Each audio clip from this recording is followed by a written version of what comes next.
Amin Rais kembali sentil Prabowo.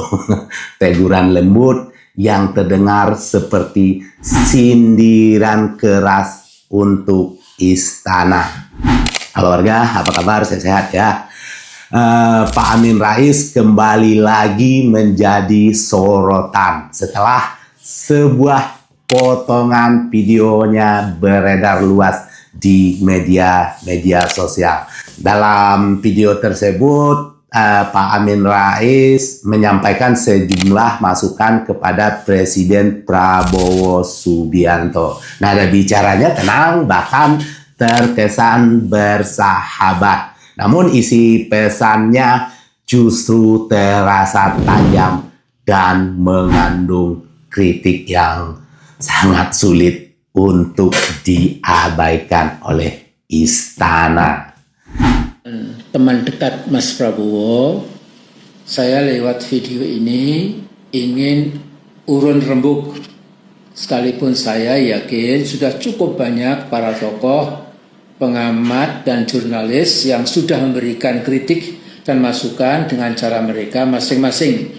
Karena itu saya mohon maaf bila terpaksa terjadi redundancy atau semacam pengulangan pendapat. Hal ini tentu sering terjadi dalam kehidupan sosial politik sebuah masyarakat. Nah, di awal pernyataannya Pak Amin menegaskan bahwa dirinya berbicara sebagai teman lama yang ingin memberikan masukan. Ia mengakui bahwa banyak tokoh, pengamat, dan jurnalis telah lebih dahulu menyampaikan kritik ini kepada pemerintah. Namun menurutnya, pengulangan kritik adalah hal yang lumrah dalam kehidupan berdemokrasi. Apabila persoalan yang dikritik masih terus terlihat dan dilakukan. Nah, kritik pertama yang ia sampaikan adalah soal terlalu banyak berbicara. Pertama, kurangi semaksimal mungkin beromong-omong tentang hal yang sama. Jadi masyarakat lama-lama bosan melihat presidennya, yaitu Pak Prabowo, terlalu talkative, terlalu banyak bicara.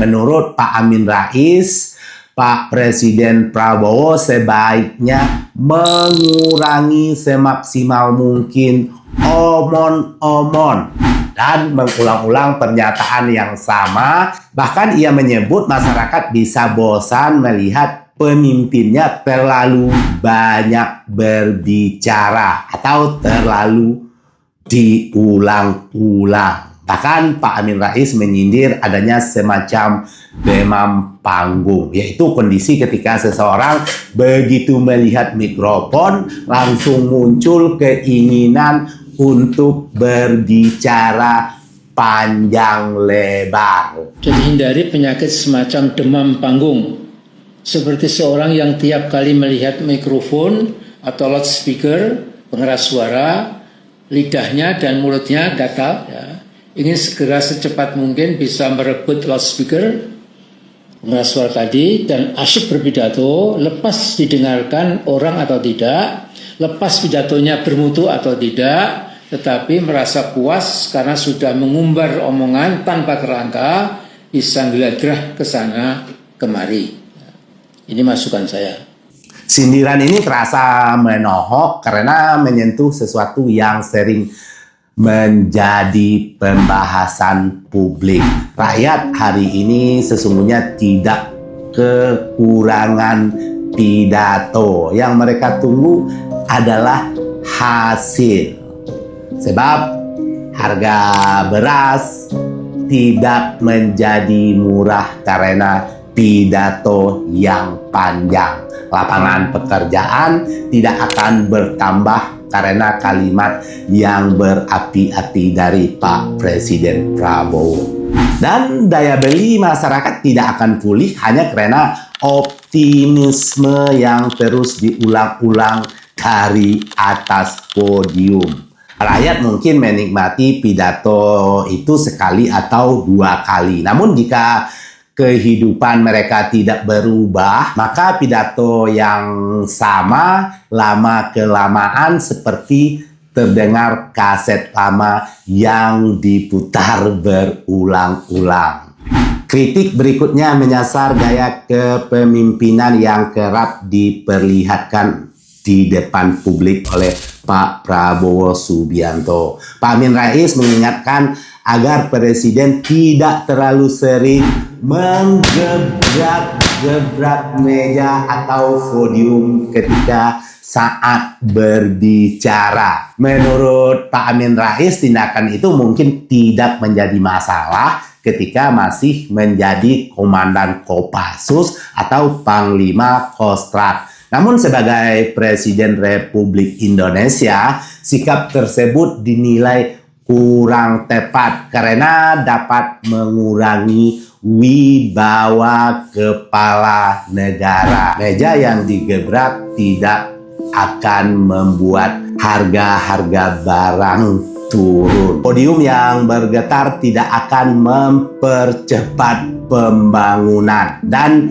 mikrofon yang hampir copot karena kemarahan tidak otomatis membuat birokrasi bekerja lebih efisien. Yang dibutuhkan rakyat bukanlah pertunjukan ketegasan. Yang dibutuhkan adalah ketegasan dalam kebijakan. Karena rakyat lebih senang melihat koruptor yang gemetar daripada meja yang gemetar. Namun bagian yang paling ramai dibicarakan tentu adalah ketika Pak Amin Rais menyinggung nama Teddy. Setelah membaca laporan yang ia sebut dari bocor alus Tempo, Pak Amin Rais memberikan nasihat yang cukup menyita perhatian. Ia menyarankan agar Teddy dijauhkan dari lingkungan istana selama hari kerja. Jika ingin bercanda, bersantai, atau hahihi, menurutnya cukup dilakukan pada akhir pekan. Pernyataan ini tentu mengandung sindiran yang lebih luas, bukan sekedar soal satu nama, tetapi soal kesan yang muncul di tengah masyarakat mengenai siapa sebenarnya yang berpengaruh besar di sekitar pusat kekuasaan. Karena sebesar Indonesia tidak bisa dikelola seperti acara santai keluarga. Tidak bisa dijalankan dengan suasana terlalu cair ketika rakyat sedang menghadapi berbagai persoalan ekonomi dan sosial. Di tengah anjloknya rupiah, harga kebutuhan yang masih menjadi keluhan, lapangan pekerjaan yang masih dicari banyak orang, dan daya beli yang belum sepenuhnya pulih, masyarakat berharap melihat keseriusan yang sebanding dengan beratnya tantangan yang dihadapi bangsa ini.